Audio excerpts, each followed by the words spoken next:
Right, so today we go on to chapter 6 of volume 43 or SD 43.6. That is the Sāḷha Sutta, the discourse to Sāḷha. This is the name of a lay follower, and the reference is A3.66. Now this sutta is very similar in content to the Kalama Sutta or the Kesaputiya Sutta, but the context is different. Okay, so in a sense it's a shorter sutta than the Kesaputiya Sutta, and this teaching is very useful for people who are new to religion as a whole, not only new to Buddhism but new to religion, or people who are simply interested in the truth. Right? So what do we know to be true? How do we know what is true? What is good? How do we live happily? Questions like that, basic questions. Yeah? In fact, you might say this teaching is very unique. You only find this kind of teaching in early Buddhism.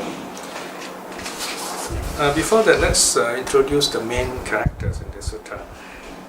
This sutta or teaching is given by a monk, an arhat, Nandaka. We don't hear much about him.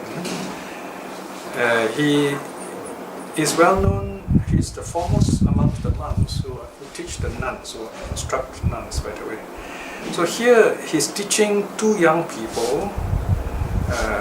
One is called Sāḷha, and he is the grandson of the Lady Visakha, and his friend called Rohaṇa, who is Pekhuṇiya's grandson. So they're kind of young people, and they're friends. We do not know who Pekhuṇiya is, but anyway, so we know these two people, Sāḷha and Rohaṇa.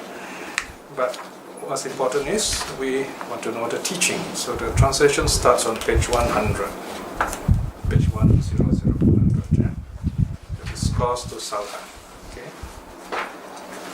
So if you find a bit difficult, just listen, relax, and just let the teaching sink in. And as you become more familiar with the teaching, you can read the text also. So the sutta starts as usual. Thus have I heard.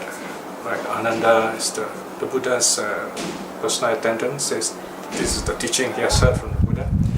At one time, the Venerable Nandaka, the monk Nandaka, was staying in the mansion of Migāra's mother in the eastern monastery outside Savatthi. So this is in northern India. Then Sāḷha, Migāra's grandson, and Rohaṇa, Pekhuṇiya's grandson, approached Nandaka, and having approached, they saluted him, and they then sat down at one side.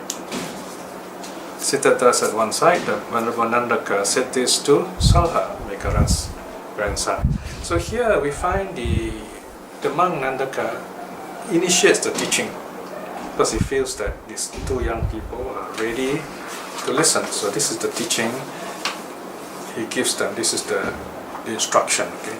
Now notice the first line, section 2, first line. Come now, Sāḷha. Okay, there's a line over the last A. So this is in the plural. So this one word, Sāḷha, this is called a dual vocative. In other words, although he addresses only one person, the plural means he's also addressing the person accompanying him, that is Rohaṇa. So Sāḷha and Rohaṇa. So this is a very unique way of addressing people found in the Buddhist texts. Okay. Then the monk begins with what are called the 10 doubtworthy points. 10 things we should doubt. Right? In other words, when we listen to something, when we hear religious teachings or any kind of information for that matter, right? These are 10 things we should watch out for. Number 1, do not go by oral tradition or receive wisdom. Do not go by receive wisdom. Now here the word is anusava. That means what has been spoken and heard by ear. A tradition that is handed down generation after generation through spoken word. Number 2, do not go by lineage, because sometimes you hear someone will tell you, oh, my teacher is very famous, he belongs to a long line of other teachers. Yeah? So, and because of that, whatever they say must be true. Not so, said the Buddha. Number 3, do not go by hearsay. This is quite easy to understand. someone gossip, someone just come around and tell you something, you should not right away believe it. Number 3, do not go by scriptural authority. Oh, this is a really strong statement, isn't it? Do not even believe if the holy book says so, because we could misunderstand what it said, or what it said could be wrong. There's so many religions today, you find some of the teachings are very strange and even not helpful at all, or even destructive, right? So do not go even if the scriptures, the holy text says so.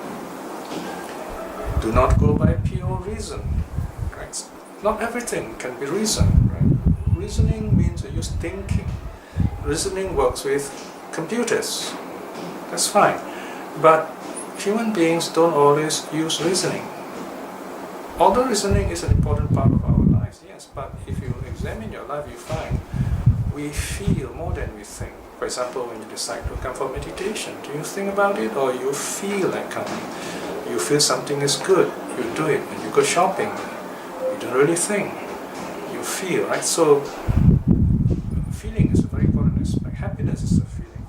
So here, in other words, do not go by pure reason alone, because we could be wrong, even though the reasoning is good. Do not go by inference. Here is logic, right? This one is a more special aspect of like cause effect. Number 7, do not go by reason thought, specious reasoning. You say, oh, I think so, or your friend says he thinks so, right? So it could be a wrong opinion, in other words. And then number 8, do not go by acceptance of being convinced of a view after pondering of it. Like sometimes when people say, you think about this, right? Then we think about it and then we say, yeah, why not? You know? So we could be wrong. Alright? Number 9, do not go by another seeming ability. Okay, nowadays you find there's so many meditation groups, hundreds of them, even in Singapore alone and elsewhere. And every meditation advertisement will tell you, okay, these are the benefits, and some of them will give you lots of management stuff and so on. So, and they will tell you the titles and so on and so forth. And some of them even will say, some people who have gone for the meditation will say, oh, this person is very well qualified, he's got all these titles, all these experiences and so on. So here it's called seeming ability, or charisma, for example.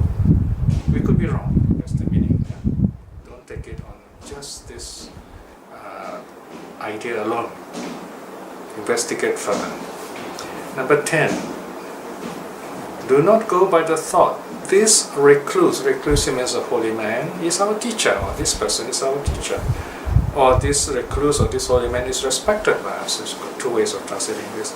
So this last one is a very, very strong statement, right? So even if someone you respect, it could be your lecturer, your teacher, and this person says something and you find it's not really right, you don't have to accept it. So here, you find that there nowhere else in religious literature have you this kind of statement. And there are 10 of these kind of statements.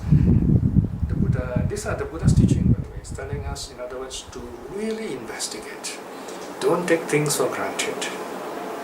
Again, remember, the Buddha is not saying reject everything. He's not saying that. He's just saying these alone are not enough to prove something is good.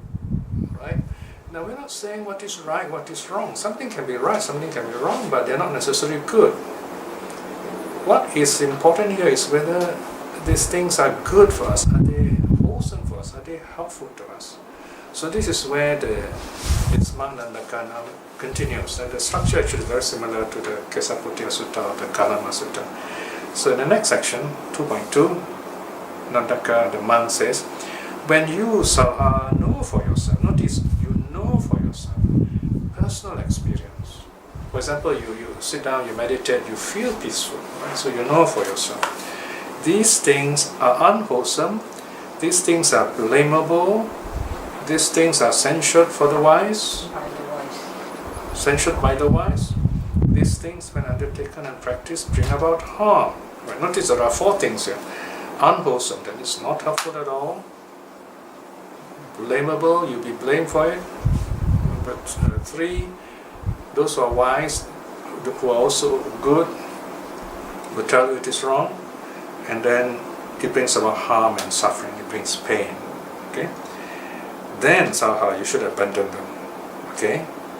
This is something like a golden rule, if you like. Then there are 3 things we have to watch out. There are 3 things which we can be sure, if these 3 things are present, they're not helpful at all. This kind of situation is not good.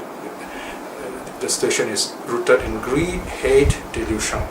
Okay? Now the first one is greed. Let's look at what Nandaka says. Look at section 3. What do you think, Sāḷha? Is there greed? So does greed exist? So here, the monk Nandaka is asking a very basic question. Do you agree that there is such a thing as greed? And then the Sāḷha and his friend says, there is, Bhante. In other words, yes, greed does exist. Indeed, Sāḷha, its meaning is covetousness. Right? So, okay, this is very interesting. You've got 2 words here. Greed. Greed is a feeling we have on a pre-conscious level. In other words, before we act, this feeling of greed is there. Now, if it's there in our mind, our hearts, and we act on it, then we have done something bad. But deep down inside our unconscious, there is something even stronger than greed. It's called covetousness. This covetousness is a desire to want what others have. Or we think that we lack something by comparing ourselves with others, in other words. Right? So this is a latent tendency deep down inside our unconscious. Then Sāḷha goes on, the monk Nandaka goes on to explain how we commit bad actions. The greedy one, Sāḷha, covetous.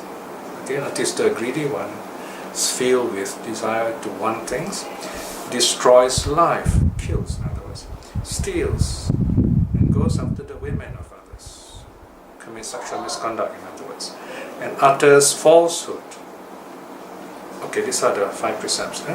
And encourages others to do likewise. So he does bad things and also encourages others to do bad in the same way.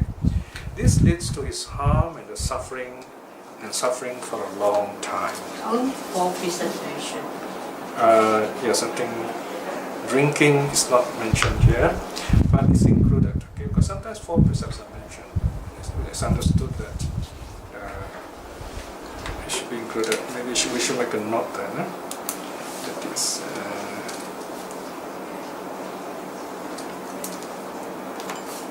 So don't misinterpret just because 4 precepts mentioned and say, okay, they are quoting the Sāḷha Sutta and are only 4 precepts. It's understood because in the perhaps this is an early sutta, then later the 5 suttas were given to make it more clear.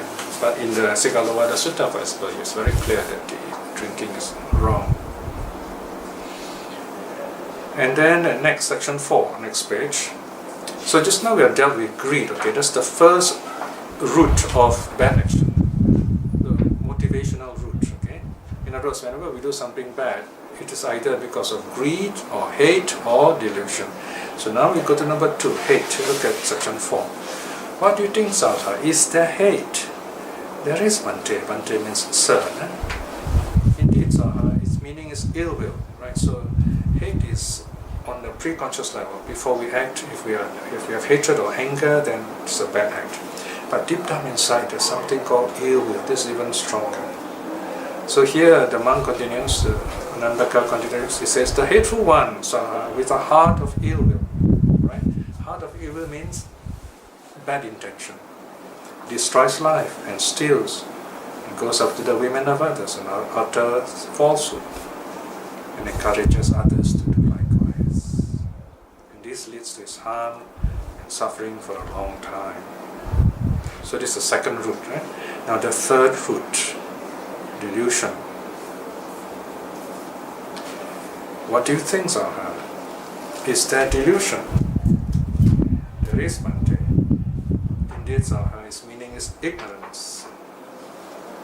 So here you find delusion is where we see something which is not there, or we see something which is before us but we see in the wrong way. It's called delusion. Ignorance is totally not knowing what to do. So deep inside our unconscious there is this ignorance. We do not know the nature of suffering, for example. So we go on getting ourselves into a lot of trouble and suffering.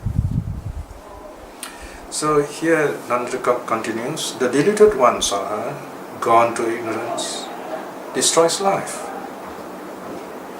and steals and goes after the women of others and utters falsehood and encourages others to do likewise. This leads to the harm and suffering for a long time.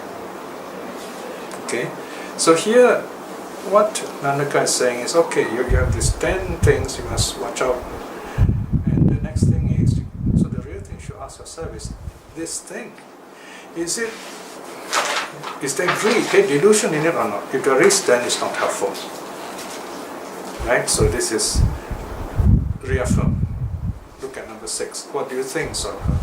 Are these things wholesome or unwholesome? Or this great hate, delusion? Of course they are unwholesome. Are they blamable or not? Of course they are blamable, right? Are they censured by the wise? They are. Are they censured or praised by the wise? They are censured by the wise. And notice what he says next, section 7. It is because of this, Sāḷha, that I say, come Sāḷha, do not go by received tradition, do not go by lineage, do not go by hearsay, do not go by scriptural authority, do not go by pure reason, do not go by inference or logic, do not go by reason thought or specious reasoning, do not go by acceptance of or being convinced of a view after pondering on it, do not go by another seeming ability, do not go by the thought this recluse is our teacher or this recluse is respected by us. 7.2. When you know for yourself that these things are unwholesome, they are blamable, they are censured by the wise, and when you practice them they bring about harm and suffering, then you should abandon them. Right? So because of this, the 10 points are given. Right? So these 10 points are not simply a carte blanche for doubting everything. The idea here is to ask yourself, this thing that I do, will it bring me good or will it bring me pain? If it brings me pain, I have to avoid it. Then in the next section is the happy part, the wholesome roots. In other words, this is when we accept the teaching, we accept the practice, we accept the action, when it is wholesome. 7.4. When you know for yourself, Sāḷha, these things are wholesome. These things are not blamable. These things are praised by the wise. These things, when undertaken and practiced, bring good and happiness. Then you should live cultivating them. Then comes the three wholesome roots. Okay? You have non-greed, non-hate, non-delusion. Non-greed is, of course, generosity, charity. Non-hate is loving kindness, and non-delusion is wisdom. So what do you think, Sāḷha? Is there non-greed? Is it possible to get rid of greed? Yes, there is.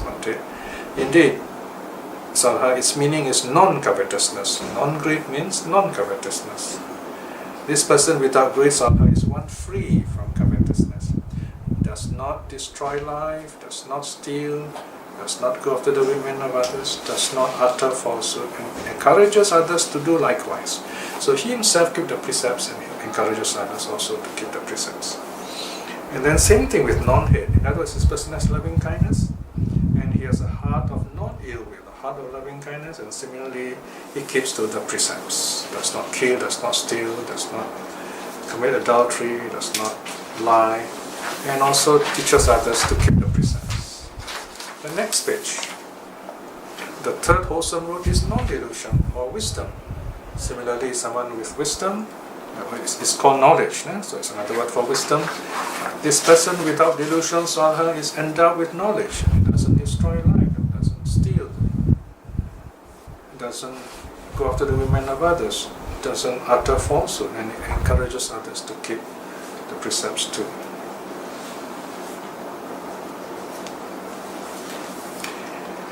Then Sāḷha asks, are these things wholesome? Of course, they are wholesome. Are they blamable or not blamable? And the two young people reply, they are not blamable. Are they censured or praised by the wise? They are praised by the wise. And these things bring good and happiness. Section 13, so then Nandaka says, it is because of this, Sāḷha, that I give you the 10 points. The 10 points to doubt. Yeah? So in other words, doubt whatever teachings you are given and ask yourself, will this be good for me?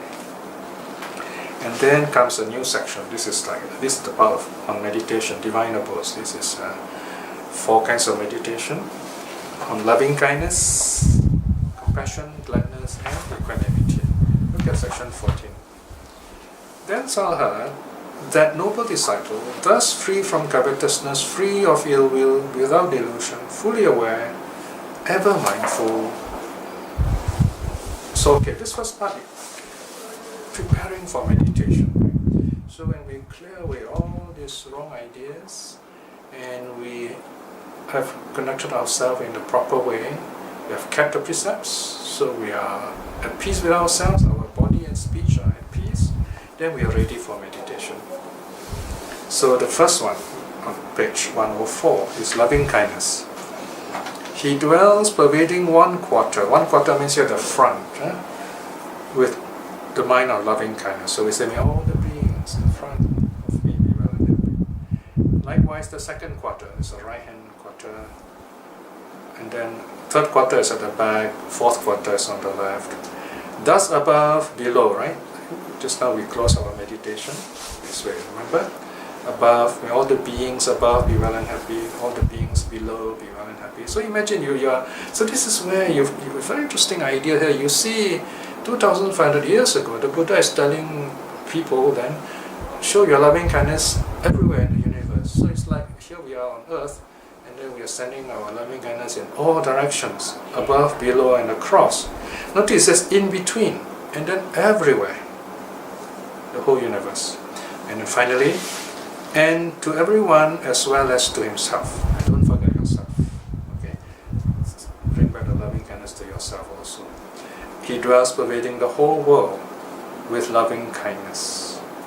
That is vast, great, boundless, free from enmity, free from ill will. In other words, without any limits. The same thing is done for compassion. Right? Now, loving kindness is unconditional acceptance. We simply wish all beings well and happy, whether they need it or not.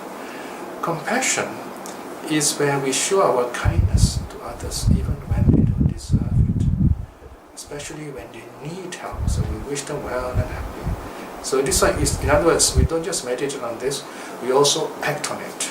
It's loving kindness in action. It's compassion. Gladness. This is the next point, brackets 3. Gladness refers to being happy when other people are happy. When they themselves do good, they enjoy happiness, and we're happy for them. And then finally, equanimity is a kind of calm, balanced mind. You know, we do a lot of good things, we try to help people, but there's always a limit. You find that people still suffer, there's still bad people, there's still problems, right? So we can't totally change the world, and that's the way it is. So as long as you can change yourself, you're at peace with yourself, it begins there. That's the meaning. Okay. Then we come to the end. The teaching closes with the Four Noble Truths, section 15.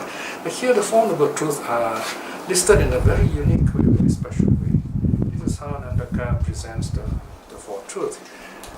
Page 104 at the bottom. Yeah? He understands thus. There is this. There is the lowly. There is the sublime. There is the escape beyond coming into this consciousness. Now, this is a very mysterious way of stating the Four Noble Truths. I think this shows that this teaching could be quite early, before we have the Four Noble Truths as listed as you know it today. There is this. Number one, there is this. What's meant by there is this? There is suffering. There is this world. There is whatever this in front of us. You can fill in the blanks yourself. Every one of us will have this situation, if you like. That's the first one. The first noble truth. There is something we're not happy with. There is the lowly. Here the lowly hinam. It means that there is something that brings this about. There's something that lies underneath all this situation. Next, there is the sublime. The sublime is the refined, the wonderful quality. There is the solution. This is nirvana. Or in this case, nirvana is the number 4. No? This sublime here is the way out of suffering, the path, in other words. So notice here the path is put third, okay? The way out. For example, it includes meditation, right? And then the last one, there is the escape beyond coming into this consciousness. So you never return to suffer anymore. That's nirvana.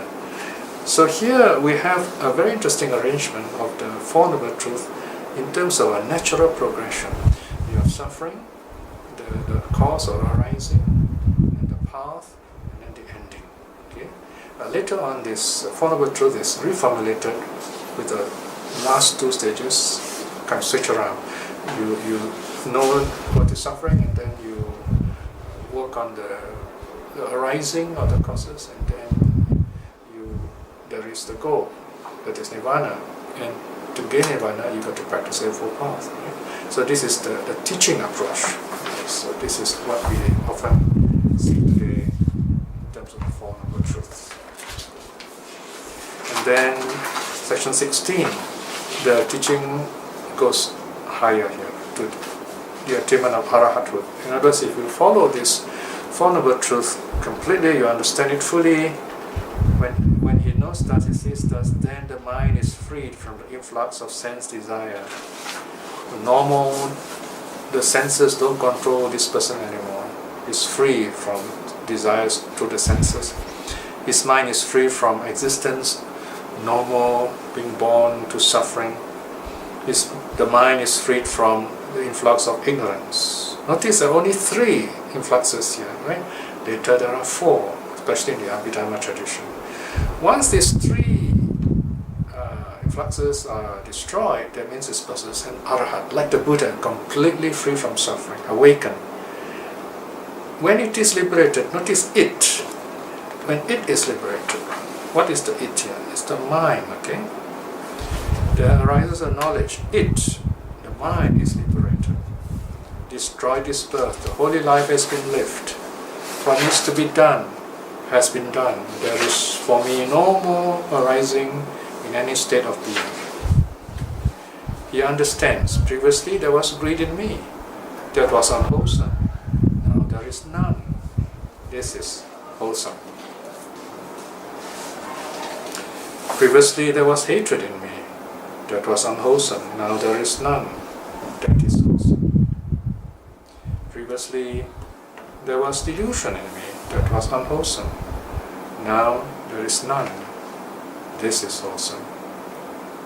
So greed, hatred, delusion are all uprooted. Thus in this very life he dwells hunger-free, quenched, cool, enjoying bliss, becoming divine himself. Notice the closing line. In this life itself we can find the answer to overcome suffering. And the teaching ends there. Okay? Can I ask a question? Yeah, sure. First talk about the keeping to the precepts, then practice the 4 divine abodes, there's the meditation. Yes. This itself will lead to the understanding of the 4 Noble Truths? Okay, a good question. Okay, so here you see, because practice of loving kindness alone will not bring awakening. Okay, it brings jhana, yes. So what happens here is that the Nandaka is saying that if you practice any of these 4 divine abodes, all or any of them, you reach to a point where you're totally at peace, deep focus. what is not mentioned here is when you come out of it. When you come out of it, then you reflect in a wisdom way, vipassana way, as it is sometimes called. In other words, on the impermanence, the nature of impermanence, suffering, not self of these states that you have experienced. If you go on experiencing, reflecting in that way, and you can attain jhana, then there is a possibility of attaining arhathood. Right? That aspect needs to be mentioned. Yeah? But here, as I said, this teaching is given properly in the early years of the Buddha's teaching, so a lot of things I assume that people can easily attain jhana, deep meditation, in other words. Okay? So Nandaka was It's an arhat. Yeah. he was one of the first disciples of the Buddha? No, early disciple, yes, but not one of the 5 months. Not much is known about him. So it's another interesting point, right? If say it was a later monk, we probably know much more about him. So it comes from probably maybe the first 10 years, first 20 years. Okay? Alright, so let us just do a short reflection to close this study. Right here again, we have a chance to look at the Buddha's teaching through Nandaka, reminding us to not take things for granted, to question and question and question. And to make sure that whatever we practice, whether it's something religious or even scientific or otherwise, we have to ask ourselves, do these things bring good? Do these things make us happy? Only if they do so, then we should practice them. This is a wonderful teaching. And reflecting in this way, we create good karma. By the power of this good karma, may we be well and happy in this life itself. May we succeed in our work and find true happiness in this life itself. By all these good deeds we have done, our quest for happiness, for peace, our practice of the Buddha Dharma, may we aspire to attain at least dream winning in this life itself. In this moment of peace, let us send out our loving kindness to all those people who are near and dear to us, that they may be well and happy. And also to those whom the Dharma have not touched, that they may see the Dharma for themselves and be awakened into true happiness. May all beings be well and happy. Sadhu, sadhu, sadhu.